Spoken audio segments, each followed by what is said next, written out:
Howdy folks, Sapper here, aka Sean. We're bringing you World in Flames Victory in the West scenario. It is July, August 1940.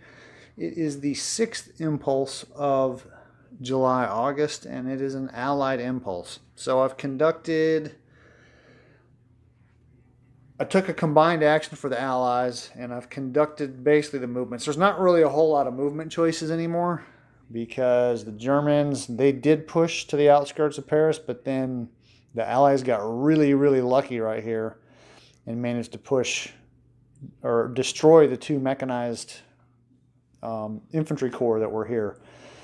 So then they subsequently moved in to block Paris. But we can see this. Yep, we can see that on the camera. So this over here, this is just basically defensive. There's nothing really that they can do.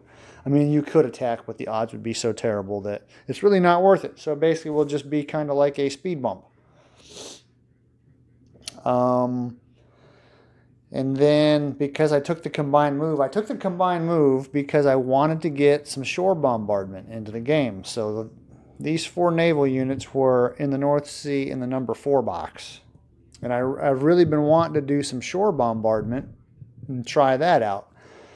So I took the combined move because I got some naval actions. And it limits so when you do the combined move, obviously you're kind of sacrificing, you're spreading your available actions around into naval and air and land. Where if you take a land action, then everything's pretty much focused towards land. So I had to do the combined so I could be able to do the shore bombardment, which is what I wanted to try out. So if I look at all these, I only get 1 French and 1 Commonwealth attack with a combined action. But I get plenty of naval moves. So really the only place that I want to commit is to this spot right here. I looked at some of these hexes, but these guys, I mean, I think in all these hexes there's a flipped over land unit. Well, that one's not, but your attack factors are only 7. So, I mean, and this guy is just, the odds aren't with me down here to even attack down here. So I think the only place that I can make headway or attempt to make some headway is right here. So what we'll do is we'll move up a little bit so that you can see. Let me see. I think this is Calais. Nope, that's not Calais. I thought it was. That's Calais right there. Yep. So what I'm going to do is I'm going to attack with this hex and with this hex. And then I'm going to throw some shore bombardment in there. So it cost me, so I have 1 Commonwealth land attack and I have 1 French land attack. And I had read the rules wrong. It cost you 1 attack to attack 1 enemy stack. I was thinking that per stack of my guys it cost 1 attack. So it cost 1 attack to attack this stack. So if this stack was surrounded on all 4 sides, it would still only cost me 1 attack. But in this case, it cost me two attacks, because it cost me 1 attack for the French, which there's 2 French units there, and I can use that French unit. But the Netherlands now fall under control of the Commonwealth. So I had to use both of my attacks here to be able to attack this stack.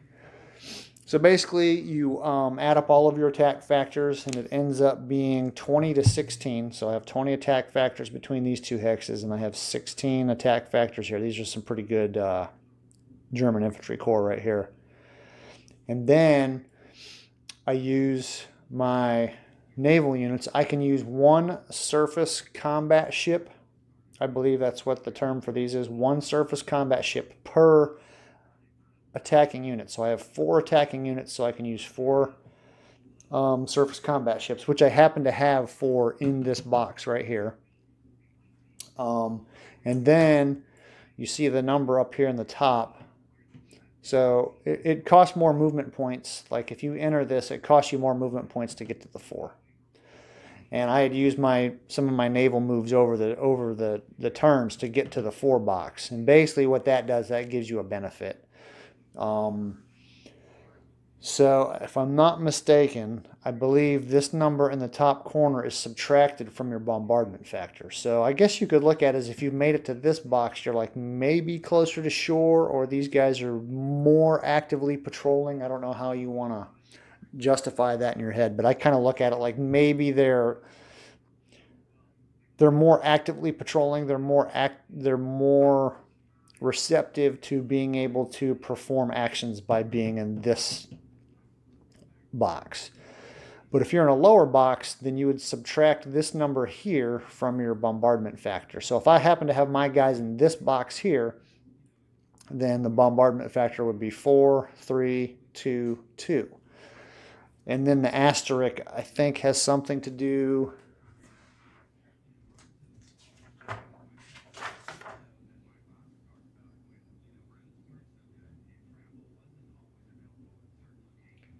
Yeah, the asterisk has, this is affected by the weather. So if it's raining, then you add 1 to that number. So it's the weather is fine right now. So I could have been in this box and still been fine. But if it was raining, then I would subtract 1 from the bombardment factor.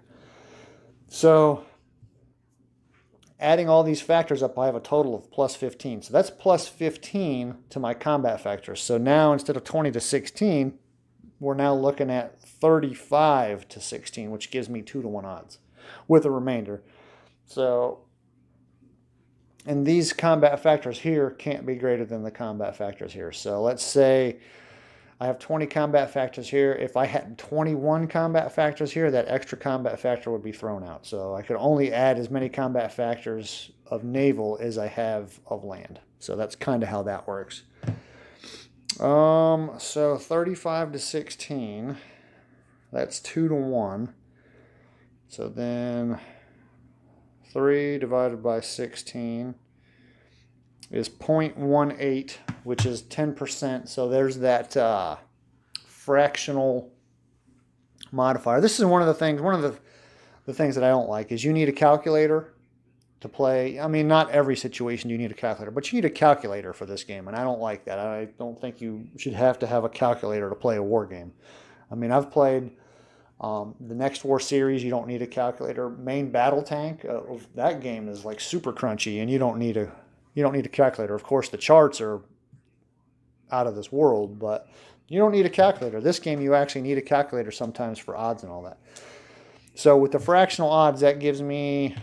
So I'm at 2-to-1, which gives me a plus 4 on the CRT, and I have a 10% chance to be able to roll on the 3-to-1 odds table. So, well, first of all,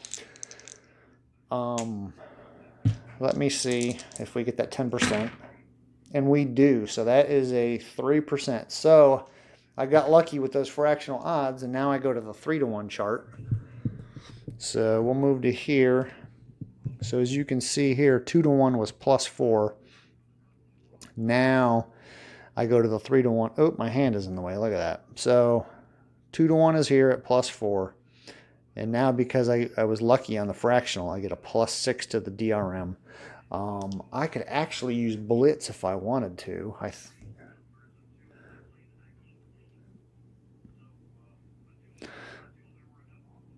Yes, I can use the Blitz table because if we look here,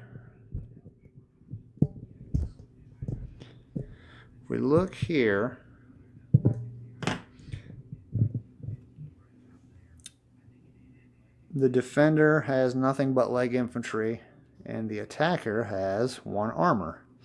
I think, yeah, that's all leg infantry. So the attacker has armor, so I can actually use the Blitz chart, and the Blitz chart develops or creates a little bit more as far as retreats and all that, and it's a little bit nicer too. So if we look like maybe here at the roll of 7 on the chart, it's 2 and 2, but then we go to 8. So instead of the defender taking 2 losses, the defender might only just take 1. There's still always that chance. So anyway, we'll go ahead and roll. We get plus 6 to the die roll. Ooh, I almost rolled a 20. I know that you could probably do that in slow motion and that thing just barely can it over. So now we're sitting at plus 6, so we're sitting at 20. So we go down to here, and now you can see here on this chart, the attackers would have taken 1 loss.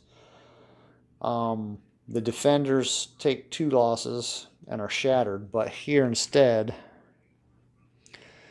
let me see, do we take a loss? The attacker takes 1 extra loss when the units are either attacking a city, mountain, forest, jungle, or swamp. No, because there's no city there.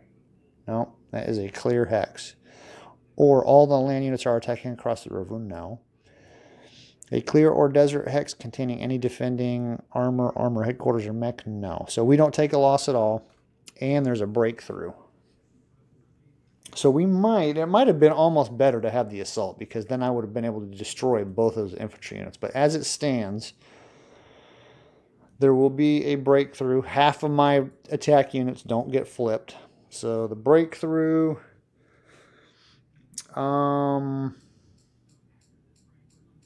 shatter. So we shatter first, and then we break through. So shatter is destroy land units that cannot retreat. I believe those all can retreat. Place remaining defending land units. Destroy land units that cannot retreat. Okay. They can retreat. Place the remaining defending land units on the production circle to arrive as reinforcements next turn. So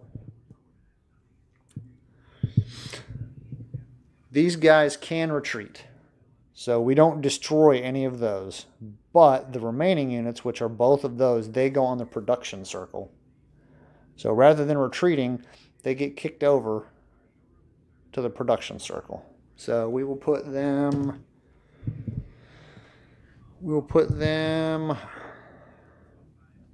right there. So we'll see those guys again, but they're out of it until the end of the turn, basically. And then they'll come in as reinforcements. So now that hex has been vacated. So now what I can do is I have the option to move these guys in. And I think this time I will do that. Now,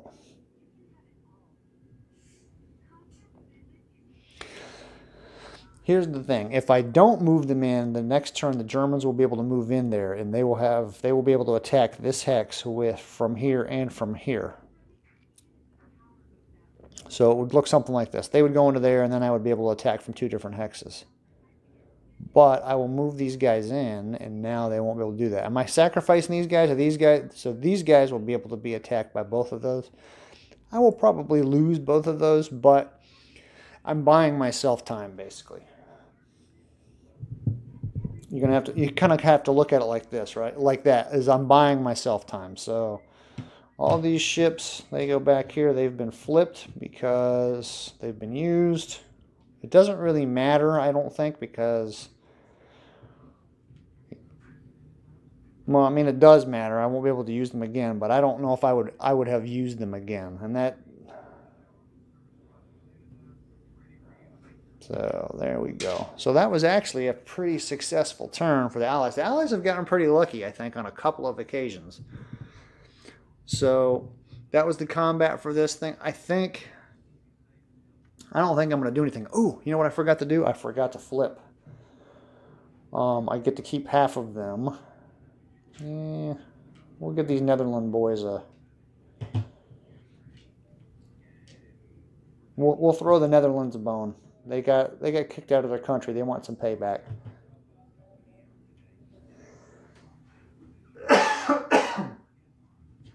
Excuse me. Hopefully that cough wasn't too loud. Yeah, we'll definitely keep the armor unit. That's a tough call to make right there, because we definitely, I mean, if we lose that, that's victory points for the Germans. But we'll do that. All right, so that'll basically end, that's going to end the Allies' turn, because I'm not going to attack with anything else. And now we'll go here. So we can't roll a 0, so basically it's going to go to the Axis impulse, and we'll see what we've got going on there. So I will be back with some Axis stuff. All right, so I've conducted the German moves. I just repositioned some units, basically, you know, getting some units up on the line. I think I moved a guy into here. I moved this stack down here, some guys down here. So just repositioning. I think I'm only going to do one attack on this German impulse. I want to get these guys out of here. There is that British, and then there's that French headquarters. So I think that'll be an important thing. I contemplated whether or not to hit this or hit this, but I decided not to because I want to get all three of these on here. I want to get my odds as high as possible.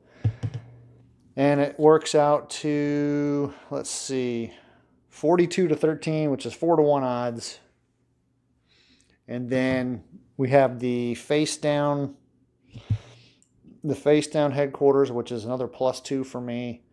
And then I'm going to use the Blitz chart, which gives me +1 per armor or mech. And there's an armor here.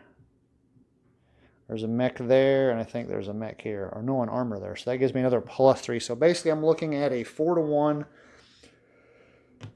4-to-1, which gives me +8. Which is +10 total for the face down unit, and then a +13 because I have the 2 armor core and the 1 mechanized core. So I get a +13 to the die roll modifier. I will use the Blitz table. So basically I need a 10 or higher, and then I can pretty much destroy those guys. But we'll see. If I get a 2, that would give me a 15. So the worst results I could get would be defender takes a loss, and then I don't think we would take a loss. No, we wouldn't take a loss at all. So worst case scenario, they're taking a loss, I'm taking nothing.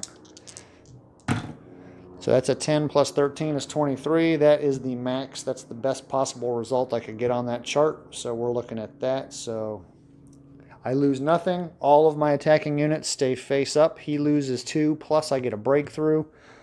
I don't think I could actually utilize that breakthrough because there is nowhere to break through to. Let's move this out of the way. Yeah, there's nowhere I can break through to. There's no empty hexes back there, so we will definitely take those guys off of the map, and now I can move in. I can move in some units. I'll probably, yeah, I don't really want, I would rather move in some armor, but go ahead and do that. And it's definitely looking good.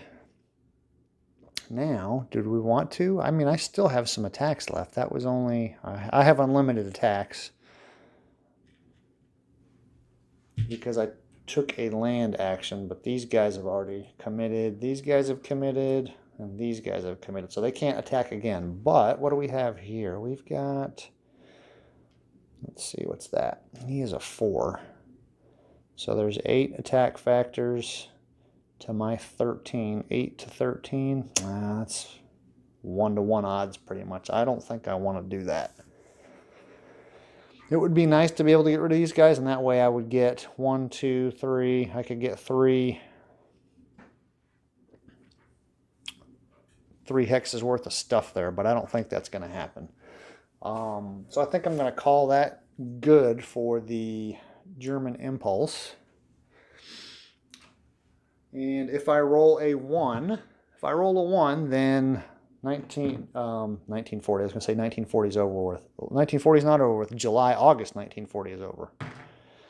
And that is a 2, so nothing happens. And of course I messed up some of my chits here. Pretty sure that guy was in. They were in Rotterdam.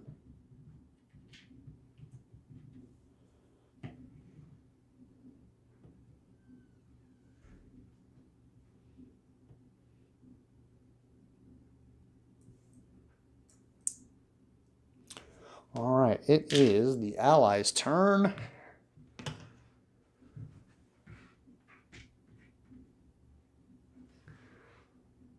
So I will get back with you and let you know what I decide to do with the Allies. All right, hasn't been a really easy decision to make. It's the Allies' turn.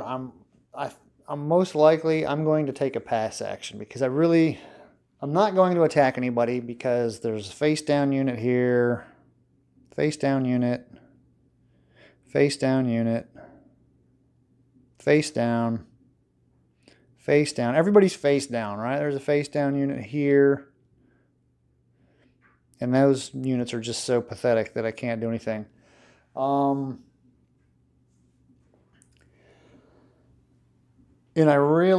I think these guys are in a decent position to be able to react somewhere. The only thing I would think about doing is moving these guys. They only have a movement of 1. So, and the only reason he's staying here is because that's Metz and that's a factory. So I've got that disc on there, or that hex that basically shows that it's a victory point hex. So I don't want to give up Metz. If I took a move action, or if I took a land action and I moved these guys back here, of course that opens up that, but that's not that big of a deal. But that opens up this guy to be attacked here very easily, and we're talking 14-4, so that's 3-1. 3-1 odds. If I threw him in there, he would be destroyed. And then the line of supply, because these guys exert a zone of control right here. These guys, I think, exert zones of control here. We wouldn't be able to get supply here. You know what? Let me check about the zone of control. Yeah, I think they still would, because there's no unit here. Even though there's fortifications, they're unmanned fortifications. So this would be out of supply, and they would then be an easy target. So if I did that, that would open up that. If I leave these guys here, then the Germans, I'm thinking, could probably move a guy here. Zone of control, zone of control. These guys still get cut out of supply, but I forced the Germans to do something. It's just a super tough situation for the Allies. This is pretty much, I think this is the Maginot Line and Metz. It's just a matter of time before they're gone. So either way, the only thing I could really do with the Allies is just move a couple of units. I don't think I'm going to do that. I think I'll take a pass action.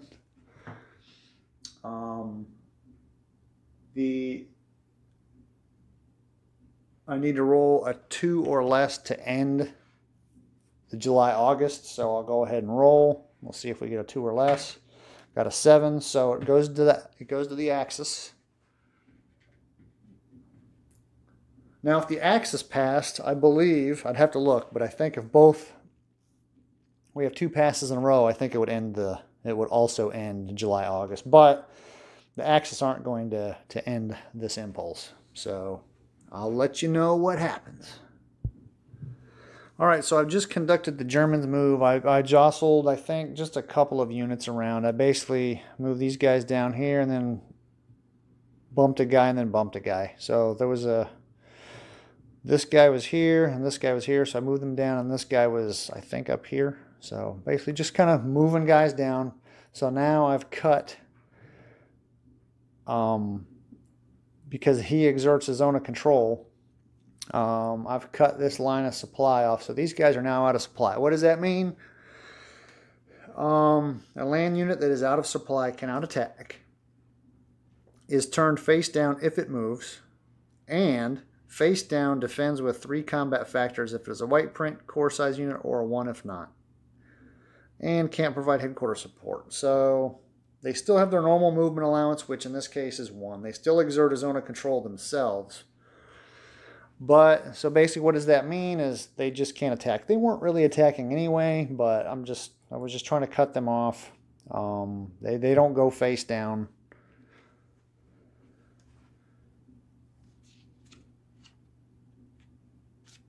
Which kind of stinks. I was hoping that by them being out of supply,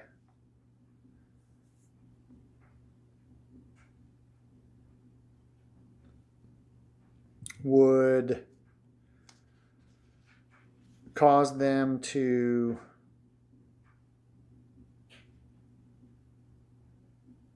flip or cause them to basically make it worse for them. Yeah, so I thought being out of supply did something more. If they're face down and out of supply, then it turns their attack factor into 1. So what I would need to do is I would need to probably do some not strategic bombardment, what's it called? I would have to do a ground strike on them in the hopes of getting these guys to flip upside down. So, whatever. They're not really doing anything other than, well, these two aren't doing anything, but Metz is the real thing. That's what I really want. That's the prize that I'm going for.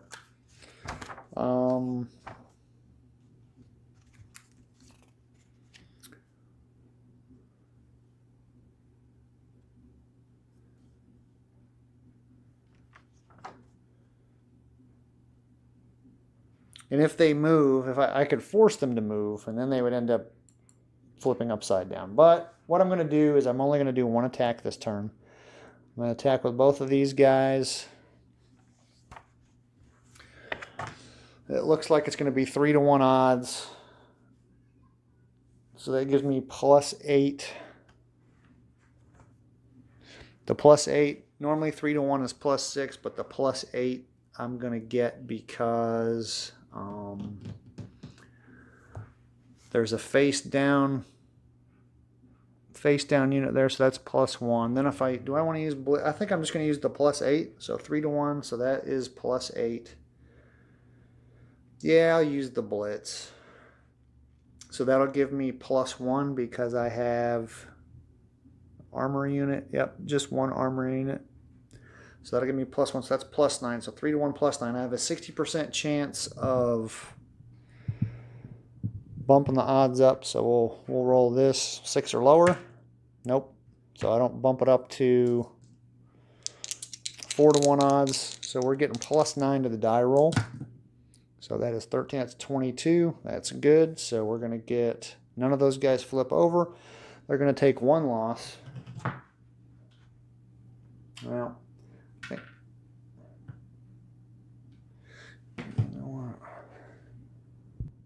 all right, so there's 1 loss and then a breakthrough.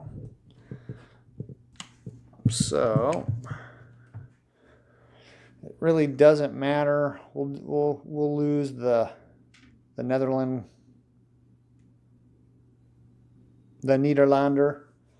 So he'll go. He gets killed, and then the surviving guys.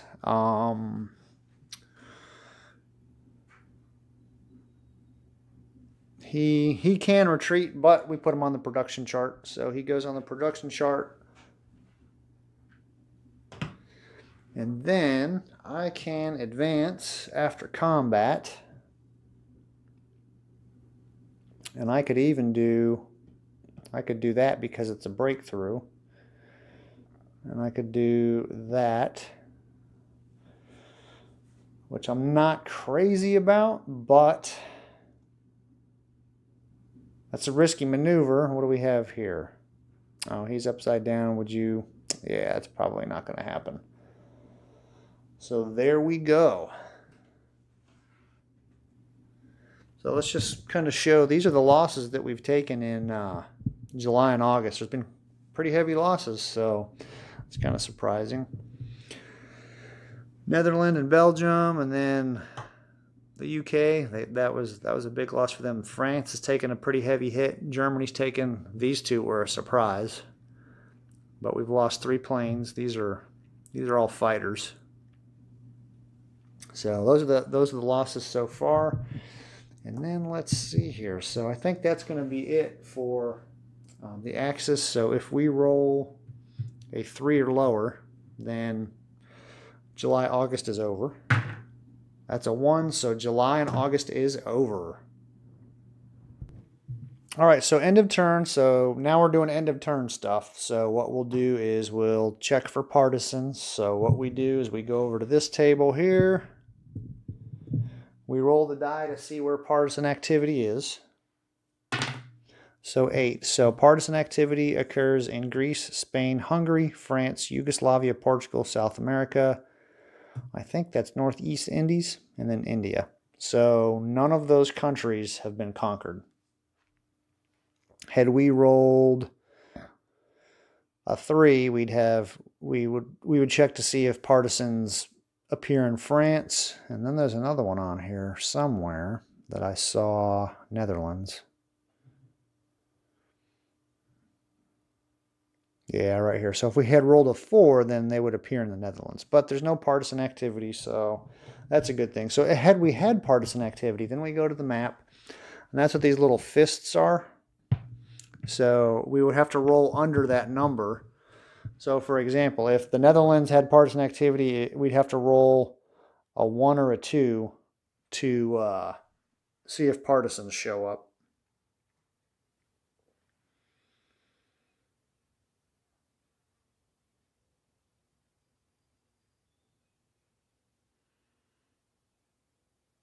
Yeah, if I rolled a 1 or a 2, then I would put a partisan here. And then there are certain rules showing where you put them, but I think you put them in like cities and stuff. It's got to be in a space without enemies in it. So I would, if I had rolled partisans here, I would put partisans there in Amsterdam, and then so on and so forth. So Belgium has a little bit higher roll, and then you get to a place like here, East Germany, so that you're pretty much almost guaranteed to have partisans. There's other things that affect that number, but I don't need to go into that.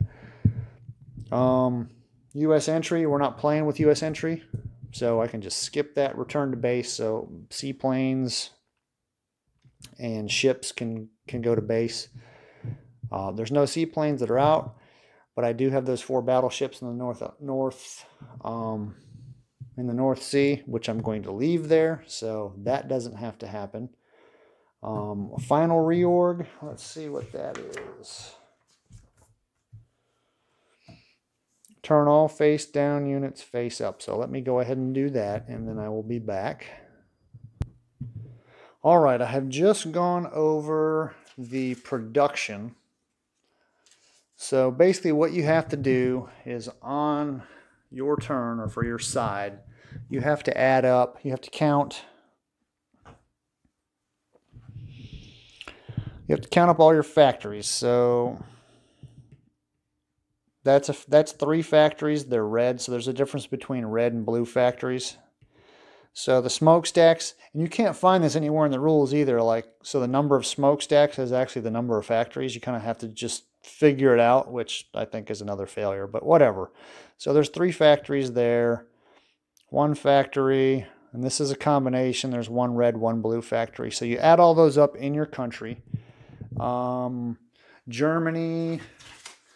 So Germany has a total of 18 factories. I didn't need to count them up because Germany has lost no factories.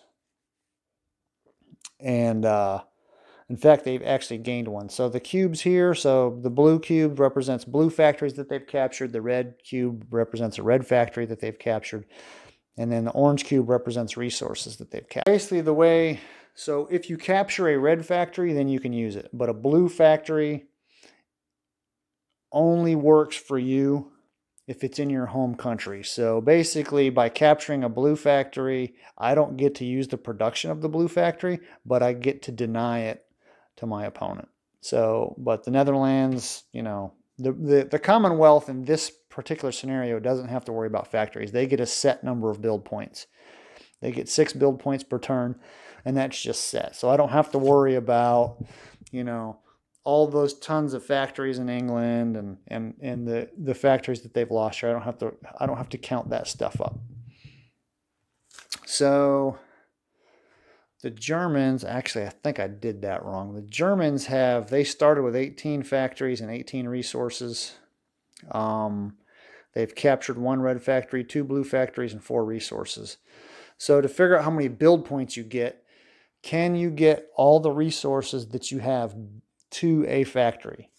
And again, so like I can convert 3 resources, and this is oil and non-oil. I'm just kind of like playing the basic game, so there's not really a differentiation between oil and non-oil resources. They're all just resources for this scenario.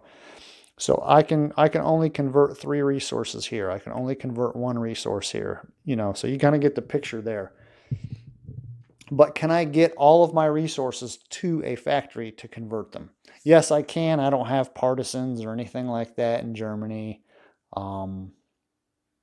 So I can get all the resources that I have control of to a corresponding factory.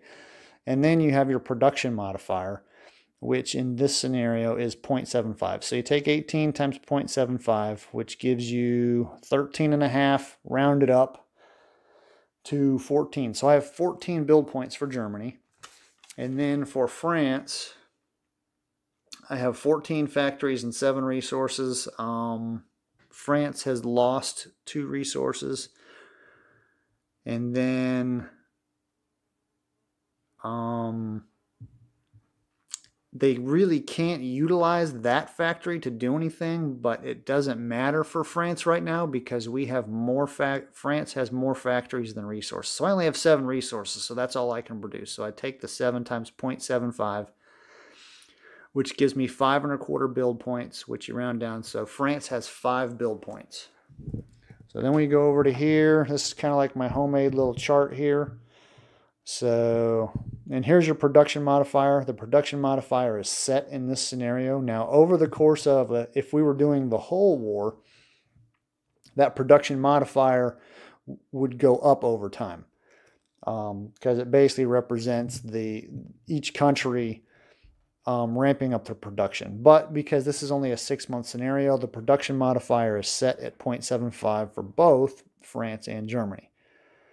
So we have, let's look here. We have these build points saved from the previous turn.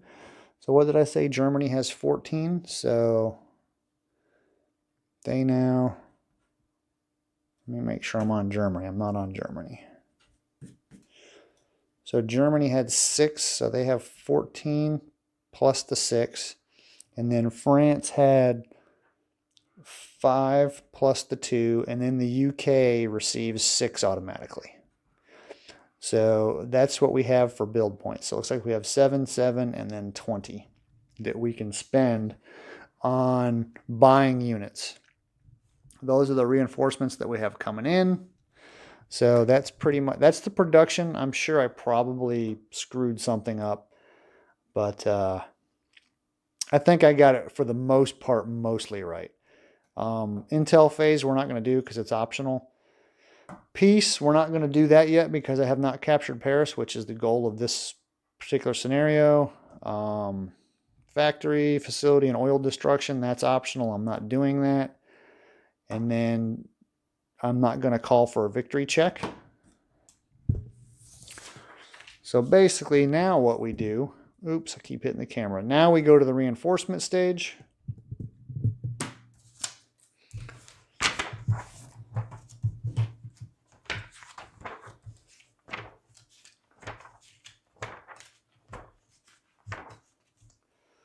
All right, so now what we'll do is we will get those guys and then we'll place them on the map. So I'm not going to go ahead and show you. I'm not going to go ahead and go through all that. But the only other thing that I want to do is we're not doing lending resources at all. But I will probably briefly show what I build, but I'll go ahead and figure that out and then come back. All right, so these units, man, I keep bumping the table. So these units are actually going to be the ones that these have already been built, already bought and paid for, so I have to place those on the map, and I'll get to do that. But as far as the building goes, so with my build points, with my 7, 7, and 10, or 10, 20, basic math, Sean.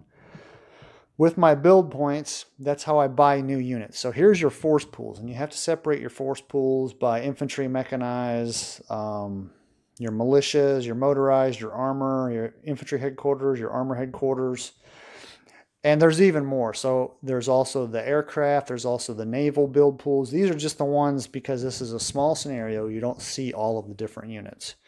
So I kind of just made a smaller chart. But so let's say I wanted to build this motorized, or I wanted to build a motorized unit. So I would randomly choose one of these. Now I'm not gonna, because you can kind of get an idea for how good it is by the year. So you have 39 and 35. So the 35 one's probably not quite as good. Yeah, so see, but it's a blind draw. So if I want to build a motorized unit, I'd throw both of these in a cup and then I would draw one. And the green number is how many build points it cost, and the white number and the little clock is how many turns ahead on the production track it goes. So if I built this, then because of July and August, I would put it 1, 2, 3. I'd put it in January, February of 41 on the production track. So that's how your force pools go. And the units that have been destroyed or lost in combat, they go back into the force pool. So what I'll do is I'll add these guys back into the force pool. Now the Belgian and the Netherlands, I believe, because they're still in the game, the Belgian and the Netherlands would go, if I'm not mistaken, I think they go with the UK.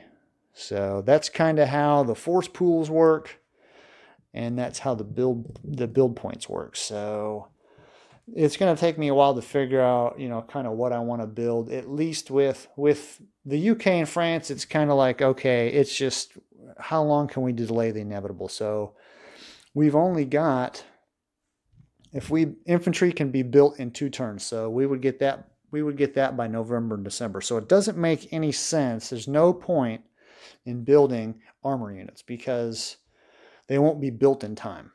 I think there might be a rule that says, hey, you can rush the build, but I'm not gonna go into all that. But honestly, I think that's our best bet for the UK, is just to build cheap units. Cheap units to get them, throw some more meat in the meat grinder, basically, is how it's going to boil down to. So, and it's going to be the same for the Germans as well. But that's kind of how the reinforcements go